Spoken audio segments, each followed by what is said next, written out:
right, who wants to hear about high-octane adventures and the latest and greatest on the motor scene? It's time to rev it up with John and Jess on Joy 1340. Welcome back to Rev It Up with John and Jess, coming at you on Joy 1340 AM and 98.7 FM. Well, today we got a really great guest with us that kind of got to know you about, I guess, 2020, I guess, when I first really got to know you. And it's Ian with the Milwaukee Mile, and basically the oldest racetrack in the country, right? I believe in the world. I believe in the operating. world. Key is operating. Yeah. Operating, yeah. Yeah, just like the Holler House on Lincoln Avenue. Yeah. They're the oldest operating bowling alley. There's other older ones, but they don't operate anymore. Oh, so that's how you got to technically say it, the operating, right? Yeah. According to my stats from the interwebs, here we go. it says Listen it is up, known everybody. as the oldest continuously operated motor speedway in the world. Yeah. There we go. There we go. And I just got to say thank you very much for being on here. And it was an honor when I first actually got to talk and meet you when I first started Motor Mania, and we were the world was kind of shut down, and you actually came out and met me over at Washington County Fairgrounds before I even had a show, and you asked about putting a show on at the Milwaukee Mile, and that was a epic year for us because we had to do Motor Mania takes over the mile. Yeah. And that was just so much fun, and we had to do that, and hopefully with actually your renovations, and we'll touch base on all that today, and everybody's like, why don't you go back and do this other stuff, and so we'll touch base on all that, but go back with your history, though, because that's a great thing. We'll catch up all that stuff. There again, this is one subject that there was a lot of history on. Like it just kept going on and on. But basically, and correct me if I'm wrong, I got this directly from the interwebs. Built as a privately owned horse track in 1876. And in 1891, the Agricultural Society of Wisconsin purchased the land to create a permanent site for the Wisconsin State Fair. Sounds right to me. Yeah. I think that's what the plaque says outside of my office. And it hosted its first automobile race on September 11th in 1903. Yeah. Packers played there at one point. The Dairy yeah. Bowl. It was considered the Dairy Bowl. I thought forgot that was all about interesting. that. Wow. That cool. was in Green Bay Packers. That was like in 1939. 51 or something Okay. like that, yeah. Wow. NFL championship game. The Yeah. Packers won over the New York Giants. And how long have you been there for? When did you start? A little over 17 years. 17 That's years. a Wow, Yeah. good that's a long chunk of time. Yep. Came there, started events in the concert world, and I toured on and off for about 13 years, and was time to... As a rock star or setting it up? A lot of people that work in the concert industry are people that didn't make it as rock stars, so we kind of ride the coattails of someone else.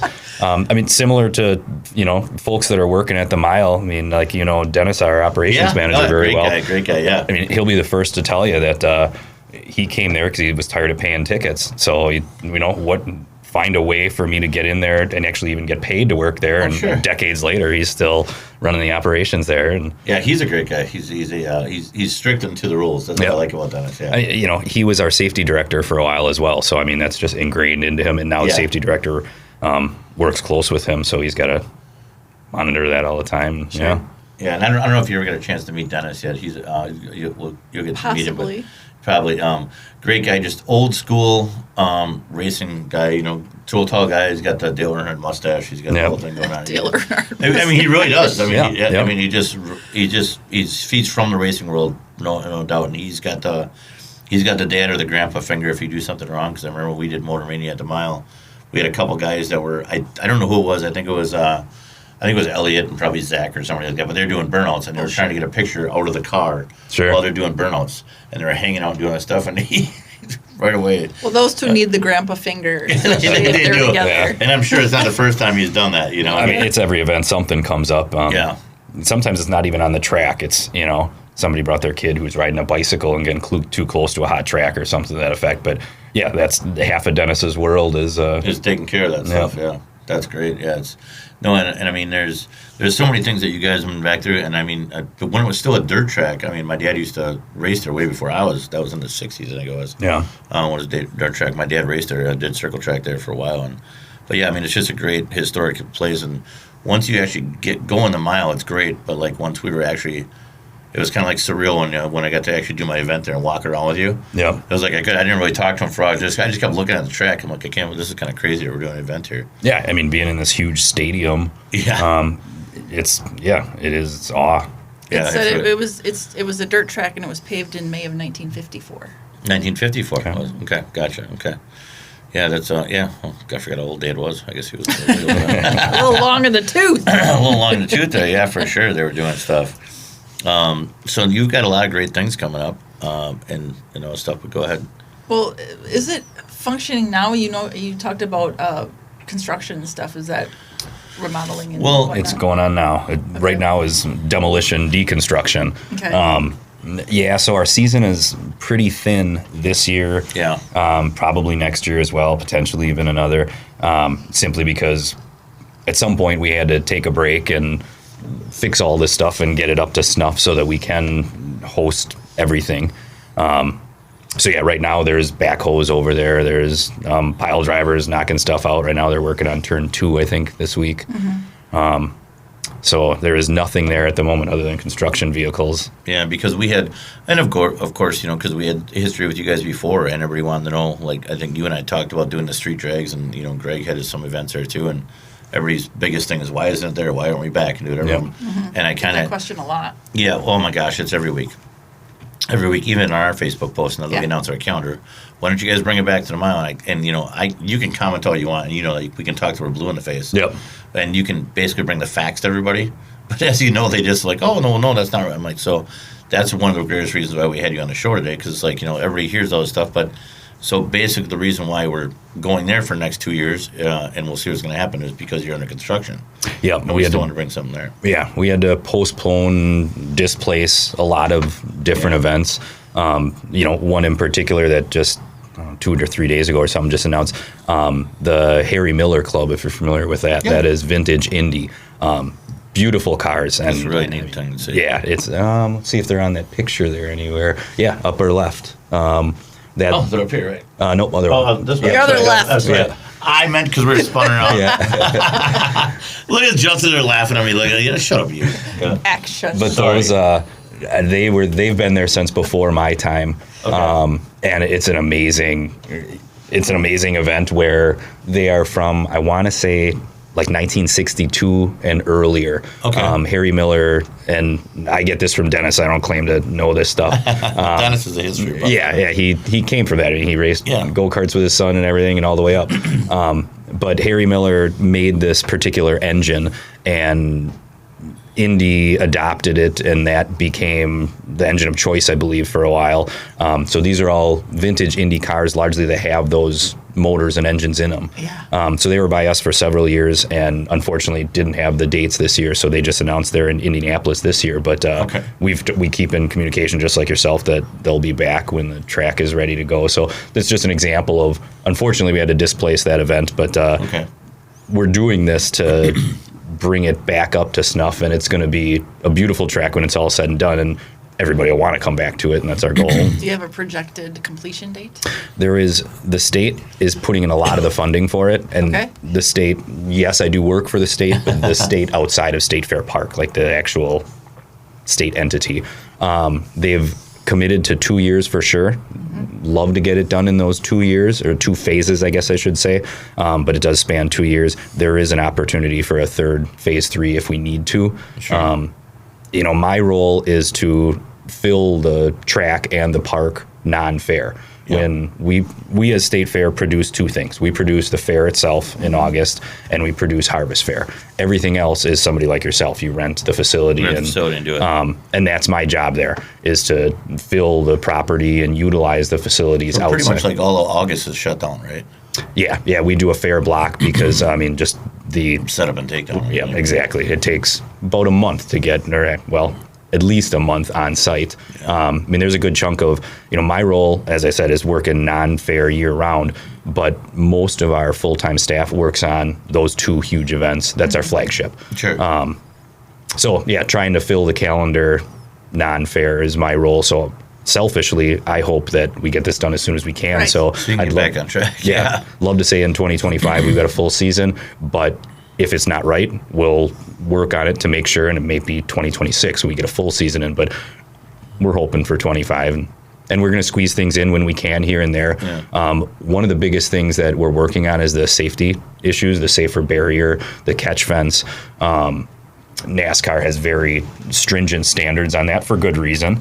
And ours was usable. We had sanctioning bodies come in and approve it, but to get it to where NASCAR wants, we had to take a break and fix all this stuff. And it's stuff that the general public won't see. Your drivers, most of those will recognize it, but It's just something that had to be done, and when it's done, it'll be beautiful and meet everybody's specs. Yeah. One of the things I get asked quite a bit is, because I talk with you a lot, is that are we ever going to get the Milwaukee Mile back the glory days? You know, and I think that's what you're trying to do. Yeah, that's the goal. I mean, before any of these improvements, there was just no option. You know, big series wouldn't look at us, and It was gone down for a while. yeah. And you know, a lot of people ask, when is the mile going to be used? And I mean, you know, it was used pretty much every available weekend, but by private sports, private car clubs. We even did runs and walks and stuff on it. There was something on the track all the time, but not always what it was built for. Yeah. So we want to build it, or we're rebuilding it so it's ready to go, that there's no infrastructure reason that something can't come there. So it's not just limited to racing? I mean, is that your vision for the future, that it can be used for other things besides racing, or do you want to strictly limit it to race-related things? Yeah, we want it to be used for everything. However, it's built for auto racing. Yeah. I mean, that's what it's meant for. Yeah. And our sales manager and I have talked a bunch that we want to prioritize when it comes time to filling the calendar, that we're going to start with what it's meant for. If there is, you know, like weekday stuff, if we, you know, bring drags back or something to that effect, but if we get... Like, we have a bubble run coming up this year, and it's a 5K that you run through colored bubbles and, you know, camaraderie thing. And we did it once, and it was a huge success. I want to say it was last year, maybe. So, like, that stuff is coming back. If the priority is auto racing and auto events, but then we'll happily use it for that type of stuff. The media center that you've been in the center, we're redoing that as well, and that's actually what you see here. That is that's taken from one of the murals that we put up in there. So we have a couple walls. The whole wall is filled with this. It looks awesome. That's really good. That is a cool poster in its own right. So to have a whole wall of that would be really cool. Yeah, and we've got a couple. So my goal is, I always say board meetings. Every company, every association has a board. If they have any type of racing affiliation, I want them to look at this. You know, they come to us, they go to our expo center, they go to our Tommy Thompson Youth Center, where we have meeting spaces, and that's great. They can have a board meeting in there, they can do their functions in there. If there's any racing affiliation, to be in the middle of the Milwaukee Mile. So if we could get a Wednesday evening that some association has their board meeting in there, so we prettied it up so it is ready for that. Yeah. So do you think you'd ever rent that out, like, say we had a pre-party or a Christmas party or something like that? Would you rent it out for stuff like that? Yep. Oh, that is very cool Or to know. podcast. Yeah. Yep. Yeah, or do it. No, that's serious, because you could even rent it out for something. So if you have a Christmas party or fellow racers that are in town, because obviously going outskirts, and if you're going to be there, and then we got the hotels across the street that you and I thought, well, we stay there and we do World of Wheels for Autorama and stuff like that. So that's really good to know. Yeah.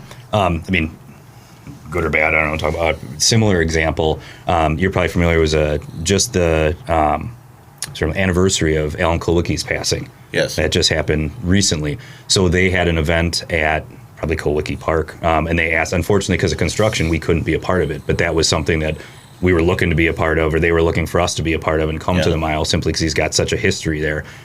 Because it was under construction, we couldn't do it. But something like that in the future is exactly what we want to facilitate. Right, and we all agree. We drive it every day at construction. There's no good time to do it. Yeah. Right. Somebody's always going to get, Especially in Wisconsin. But it sure is nice when it's done. When it's done, it's like, I can't believe you did it. Yeah. What do you think the odds are of maybe Jess hosting an ostrich race? Can you get that back? I would do it. Yeah. For those of you who can't see, because my big head's in the way, there's ostrich races. Yeah, this one right here. Back in the day. Yeah, I haven't seen an ostrich on the grounds in my time there, but we've got a lot of other animals that... You guys got a lot of animals that show up there for the fair, but that would be one heck of a race. I'd love to see that. Yeah, that was part of, like, you know, looking at this mural and thinking about that. We had a team of us that met because obviously I am, I guess, thankfully younger than the track, and I know, you know, a lot of the history growing up, being born and bred here, and I worked at the state fair through the concert world before I even became an employee there, so I know some of the history, and we've got plaques that tell us that, but there are people that know it a lot better than me, and I didn't want to leave anything out. Sure. We've got a creative director that really took it upon himself to look at and make sure that everybody was represented. So that's part of the reason we have two walls instead of one, that we couldn't fit it all in one. And it is crazy. I remember, like, when I've been in there a couple times with you and going through those walls, and it's just, you get lost in there. Yeah. There's just so much cool history in there. Yeah. And there's stuff that, you know, Rex Mays, Al Unser Jr., there's just so much history because of the age of the track, and because it was top notch. And one thing I found interesting, in addition to learning about the ostrich races, is that they used to do the 24-hour endurance races back in the day. Which I The think original Le Mans, maybe? Or something. I was reading your history. I'm like, I had no idea. I didn't know that either. Oh, well, yeah. Cool. She digs in pretty hard and running stuff. So really, the original 24-hour one was there? Yeah. That's how and it it started. said, well, like I said previously, the Milwaukee Mile hosted its first automobile race on September 11th, 1903. William Jones of Chicago won a 5-lap speed contest, setting the first track record with a 72-second, 50-mile-per-hour lap. Wow. A little bit of history there for you. A little bit of history there. Yeah. So now, obviously, we got the NASCAR and the Busch Series. The first race at the track in 84 and 85, it says. That's when they came with us? That's when they came with it, according to Jess's history notes here. I trust it. And again, from 93 to 09. Now, you've got a couple things coming back now for this renovation, is to bring a lot of the NASCAR events back, right? Or try to bring some of the events back, right? Yep. We are working very closely with them. And they're such a large organization. It's crazy. Dennis and myself and another guy went down to Charlotte in, I think it was December, which is probably the secondary hub. Daytona's the main hub for NASCAR. Yeah. But in Charlotte, they invited us down there. And it's just intense to see how big of an organization that is and how many, what I call arms they have of every aspect of the race. And I get it, coming from this world, even from, because it's not that much different than, we just did the home and garden show. I mean, there's the landscaper aspect, there's the retail aspect, there's every, so NASCAR is the same in that sense. But then you throw safety in there, and safety is just insane. I mean, they have so many folks that are dedicated to keeping the drivers safe, keeping the public safe, and that it blows our mind on what they're prepared for every scenario, and that's largely what this construction is. Okay, that's good. That's a good thing. Yeah. And I think we touched that on base with Scott Finko a couple weeks back, and we were talking about that. And I think it's good to have your insight on this and knowledge for everything, because people ask us all the time, like we do. Motor Mania is a motorsport event now that we start out with burnout contests and drags. Mm-hmm. Now we have a monster truck show, and we have dyno challenges and all this other stuff. The safety aspect of it, people don't understand. It's like, how come we can't do this and how come we can't do that? It takes so many employees and so many volunteers to do it behind the scenes, and we work on it all year long. Just like you have a staff every single day to do that, and just to put one event on. There's so many bodies and so many moving parts that go sun up to sundown. A lot of moving parts. Just to put on, it might be a 3-hour event, or might be on that, but it literally takes 72 or 48 hours of setting up and taking that down. Yep. Just put on a little show for you. Yeah. And to make sure everybody's safe. Yeah. I think in what we're doing, and like I said, we're doing at least 2 phases, maybe a 3rd phase. When I think about like the Chicago race that's coming up, I'm sure there's staging areas, but they're gonna turn over a major metropolitan area in a short period of time. Yeah. What we're taking, 10 years to do, they're going to do it very quick, and it's got to be just as safe as ours is. So, I can't imagine the amount of staff that's going into that. And I got to go probably 5-6 years ago. We got invited down with a friend. I don't know that wanted to go down to Chicagoland Speedway, and I was asked to go down there and kind of help out with the guy for a pit crew and stuff like that. And I was just amazed by the people in the infield of that place. Yeah, that just makes it go around there. And just the outside getting into it, and you have nothing but sponsors and trucks all around it, and just the people that are directing that traffic alone to get the sponsors. Then we got to the infield. And I was just blown away on all the bodies and all the moving parts and how to make it work. I'm like, wow, this is pretty impressive, yeah. And on that, one of Dennis's main things right now is he's recruiting all the safety team, because we need to probably 5-8 times grow our safety team for this the NASCAR race that's coming up.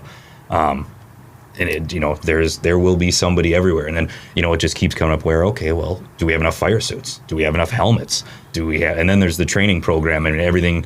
We've got to get that all done behind the scenes before, so day of we're ready to roll. Okay. I'd imagine that's pretty challenging in this climate of finding good workers and supplies and that kind of thing. It is. The positive of it is because it's racing and because it's high profile racing, we're getting people from like 4 states. Oh, really? Like Well, that's awesome. contacting us. Oh, really? Hey, Cool. can I volunteer for that race? Can I Well, join? that's good that? to hear that. The Right. history I and thought the it was name going to of be the track. opposite. Yeah. you know? Yeah. So that's, Road America, for example. We had people contact us from that. Well, Sure. I'd love to be. We got Indy that weekend, so we lost that contact. But yeah, everybody is willing to jump on it and wants to be a part of it. And that was something I learned in Charlotte when I went to this NASCAR thing. All the other tracks were there. There's such an open book of. There's no competition. That's really cool. What we're doing is not going to affect worldwide tech in Missouri, Okay. Road America. Even we're all in the same, looking to do the same thing, and everybody shares resources. I mean, track dryers is a perfect example. We're looking for at least 3 of them for our race in August. We don't own one any longer. Oh, we have okay. other tracks reaching out to us, wanting to provide it. Oh, and, that's great. And bringing the staff to run it. I mean, it's beautiful how That's really neat everybody how that's- pitches in. Yeah, How it goes that's through. Awesome. Yeah. So Yeah. thankfully we have a dorm, our youth center right when you pull into gate 5, because we're going to have to utilize that because we've got a lot of people coming from out of town that we're thankful. So we want to do what we can to Sure. put them up and make them feel comfortable. I was going to ask you about the dorm situation because is that common for the other tracks around the country too? Nope. We're very unique. Our park is very unique. Like just Yeah. even the expo center, a track is more They've common. got like the whole hotel dorm right on site. Oh, I didn't know that. Yeah, it's everything on our grounds is really kind of built for the fair, and that is for agriculture kids. Yeah. When they come and they show their animals during the fair, that's why that's there. And then again, one of my roles is to utilize that the rest of the year, Okay. and it works perfect for something like this because we've got out of state, staff members. So when you're having other events, people can rent that out then? Yep. World Beef Expo is probably our biggest non-fair example. That happens the last week of September, and they get in like 1,000 head of cattle, and those folks that come from out of state, they all rent those rooms and stay in there. And Really? yep. Wow. So on top of when the fair goes on, outside the mile, so you get pretty good involvement with the fair then too, right? Yep. As I said a couple times, my role is really non-fair. So during the fair, my job, it doesn't go away in the sense we've got NASCAR coming 10 You don't days. just sleep on the couch and play solitaire on the Right. office? I sleep on the couch simply because I can't leave sometimes, but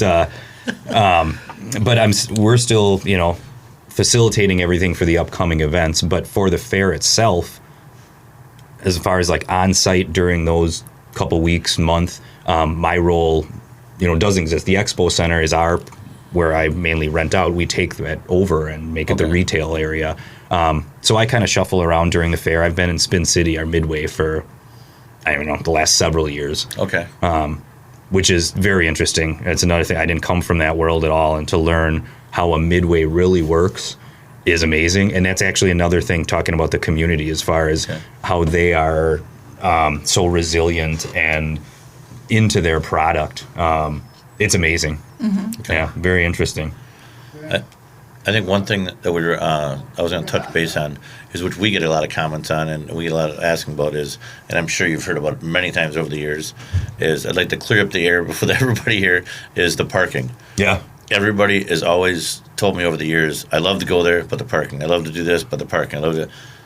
Just so I can clear the air with everybody, you guys have nothing to do with that, per se, on that, right? Yeah, in the way I think you're saying. I mean, I won't say However, nothing. well, you put it in your words. I won't say anything. Sure. Yeah. We have a contract with a third-party company that handles the Yes. parking.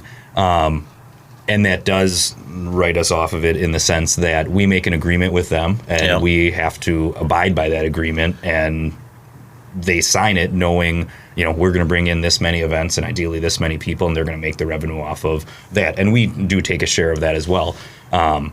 So, I mean, we're responsible for it in the sense that we brought them in and we signed that contract. Right. But now we do abide by it and treat them as partners. And and I think what a lot of people don't realize, just like how the safety aspect goes on, when you're bringing in that many people into a event for a weekend for that, it takes employees. It takes employees, it takes staff people, and they need to get paid. So the way they get paid is they have to charge for parking, and you're in the city. Yeah. It all works out. But we're always supporting you guys 100%. And I always hear that. Yeah. And I just kind of roll my eyes, and you and I've talked about it many times over the years. I'm like, well, you can't just let everybody park for free everywhere because then all this stuff. Yeah, it is a revenue source. And you got to give it back. I mean, We would if we could, but we can't. we would so if we could. we won't. We've talked to other people that have great events here too. We talked to the guys from Mama Tried and stuff like that about how prices go up and stuff. And it costs money. It costs money, and the staff costs money. You can't just. Nobody wants to work for a T-shirt or a hat anymore, huh? Right. Yeah. Yeah. So. Dennis actually, that's bringing in the safety team. Back in the day, it was all volunteers. Yeah. And that is not the case anymore. So No. things like that all cost more money. I mean, the track itself, looking at millions of dollars of renovation that has to come from somewhere, and parking definitely helps that. Yeah, it definitely helps that. I mean, your renovation, your staffing. I mean, besides just the basics, the lights, the trucks, the fuel, that everything goes on. It's got to come from somewhere. Yeah. for sure. Yeah. Yeah, your $1 million salary a year. I mean, it's got to come from Right. somewhere. Yeah. And Yeah. I mean, what did you say? You just bought another new BMW? It's not like 3 Right. No, that's not what he said. No. I will get another BMW when I can afford to get one with 0 miles on it. Yeah, there you go. Yeah, not the used one that's $4,500 on Facebook. So. Yeah. Nice. What else you got, Jess? You got, you got a We're lot out of history. time, son. Oh, we're out of time already. That Time goes to wrap fast, it right? up. That was quick. Yeah. That goes quick, eh? Yeah. Yeah. So what's the biggest thing that's coming up besides just more construction this year? Well, we should do ARCA on Father's Day as long as Okay. construction and supply chain keeps it. We'll be doing that. Okay. And then we'll have the truck series August 27th, which will have the ARCA series running before that the same day. And then assuming phase 2 starts a little later, we're going to get a couple things in September. Nice. Nothing contracted yet because we're not sure on phase 2, but the goal is to get a few things in September and then do it all again next year. Yeah, and everybody who needs to be up to date, they can obviously follow you guys on your website and Facebook and everything else, the typical spots where to find you on social platforms, right? Yeah, tickets are already on sale for August race, and they should hopefully go up for June pretty soon. Okay. Cool. Well, thanks for that's joining great. us today, Ian. Thanks for having Thanks me. for coming out. Yeah, it's been great, and we'll maybe do an update later on in the year and see where you're at with your construction phase. I like it. All right, thanks. Thank you. Thank you. Bye, guys. Thank you. Thanks.